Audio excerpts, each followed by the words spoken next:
Welcome to Keller's Coder. We didn't do this one in a long time. Trying to fix a chess computer. Motherfucker! In this case my ChessUp board, which broke literally a month out of warranty. Which is a pity because I really like this thing. It has these pieces that probably have RFID in them, so it knows where they stand. It's really great to set up a game, so you just put your pieces, okay, this is what I want to start playing with, and it will just accept it. But currently a whole row just doesn't pick up the pieces anymore. So let's show you the fault and let's see if we can fix it. So this is the ChessUp board, with 2 extra queens when you promote, and these pieces are RFID.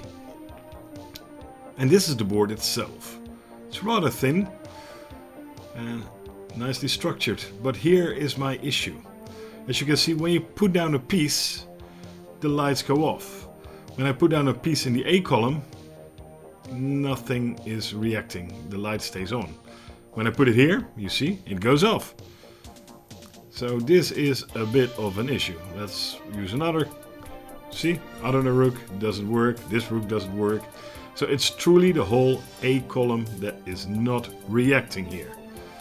So yeah.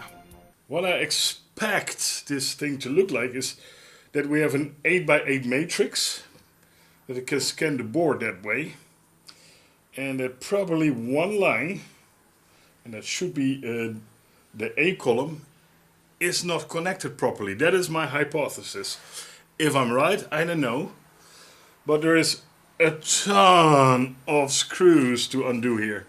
So and they are hex. Okay, I need to get my hex set. Man, they weren't stingy with the screws. This thing has more screws than that East German chess computer that I fixed a couple of years ago. Wow, and it's this weird thorax format, a small one, so I had to dig that out. Let's keep these screws safe in this box, because I don't want to lose them. And finally, the last one. This took me about 5 minutes, literally. Now let's open it up and see. Always be careful, you don't know if there are ribbon cables. But in this case, it comes off completely. Now that is nice, that I really like. So in the corner we see the controller board. And I think this is the ribbon cable that goes into the board and senses everything. A nice analog switch, I love that. Yeah, so I think maybe this could be the culprit. I think the silver thing is just a reflector. Can I lift it out? Oh, yes, it comes out. And yes, it was a reflector. So that is nice, but that doesn't explain the sensing, because I don't see any wires going from that board to that. Oh, that turned out to be the display. I will remove this and have a look underneath. So there's probably a ribbon cable or something that goes to the sensing of the board. This is just the screen. Here, I was mistaken, that's the screen. So let's take the last one out and just lift up the board and see. Yeah, this is a bit of a weird design. You can't take that switch out, so you need to desolder those 2 wires. Let's first get this off. And look at that, there is a tiny little header, one of these stackable heads. They are very fragile. I don't like this design at all. So is something not connecting properly?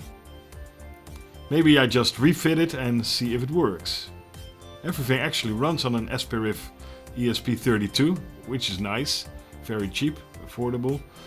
But aligning this thing is a hell to do. Oh, and now I click it in instantly. So it fits. So let's check it, turn it over and see. Oh, lights came on. That is a plus.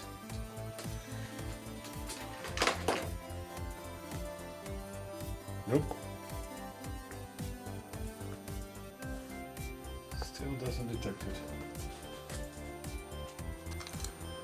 So let's desolder this, because this is stupid design. You expect this to lift out, but nope.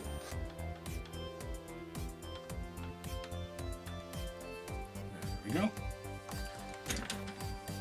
So I expect this to be the culprit.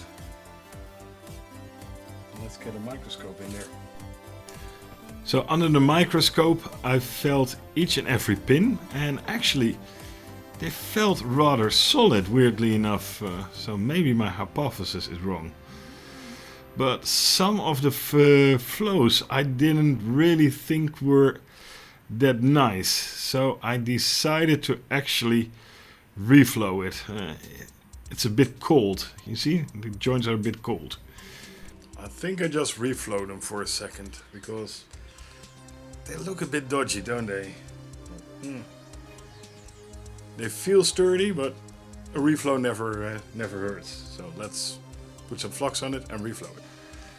I don't want to bump it, because this will be a hell to straighten up. I also reflowed some of the other components, the Atmel microcontroller, because that could also interact with the board. But this one I really didn't like how it looked, so tried to reflow it, and you see it doesn't really want to reflow. So it's a bit of a hotter solder that they used. So eventually I go in with my regular soldering tip just to reflow them and make sure. And above you see the little Atmel that I also reflowed. So get out the trusty iron, a little dab of solder on there, and just reflow them. And just below you see a little piece of tin there that is floating around. And then I felt, hey, whoa, that felt loose. So I need to clean it with some IPA. I got some of the flux inside of that little connector. Flux tends to insulate a lot. So back these two.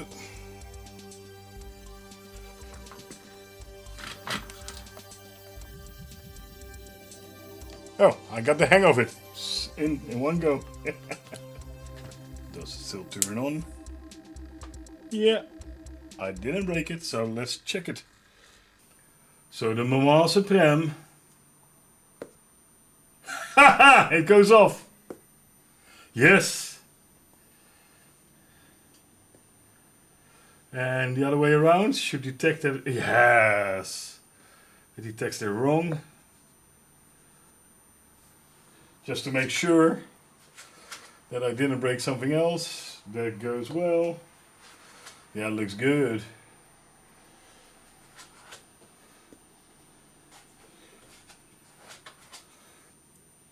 Yeah, it's behaving properly now. So as you can see, all the lights are off. I'm preparing the update now. Lights stay off, it's good. I want to play a board. Yes, I play one. Okay, let's do this. Alright. Let's do the Caro-Kann.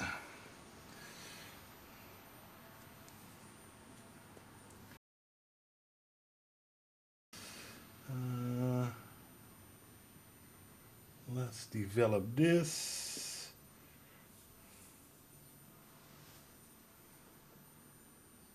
Okay, I don't know. All right, it's working. It's, oh my God, finally. If you want to sacrifice your bishop, oh, there we go. Yeah, I'm in the meantime playing a game. He sacrificed his bishop. Yeah, so it's working again. Thank goodness. I really love this ChessUp chessboard. It's one of the best chess computers in the last 10 years, easily. But the design...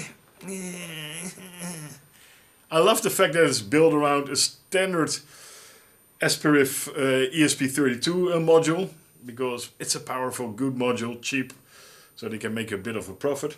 But that little tiny connector to connect the controller board to the actual chessboard, I think that is a design flaw. It's just too tiny, it takes too much pressure. I would never design something that way. I rather have a ribbon cable or a bigger connector. I rather even make the board a tiny bit thicker. I know it will increase production cost, and I think that is the trade-off here. But yeah, this connector was not soldered properly in the factory. All of a sudden I felt like, boop, something give. Like, okay. So probably the pin was just barely soldered, and with me moving the thing around and temperature differences, you know, it just came undone yesterday, and then all of a sudden my whole column wasn't working.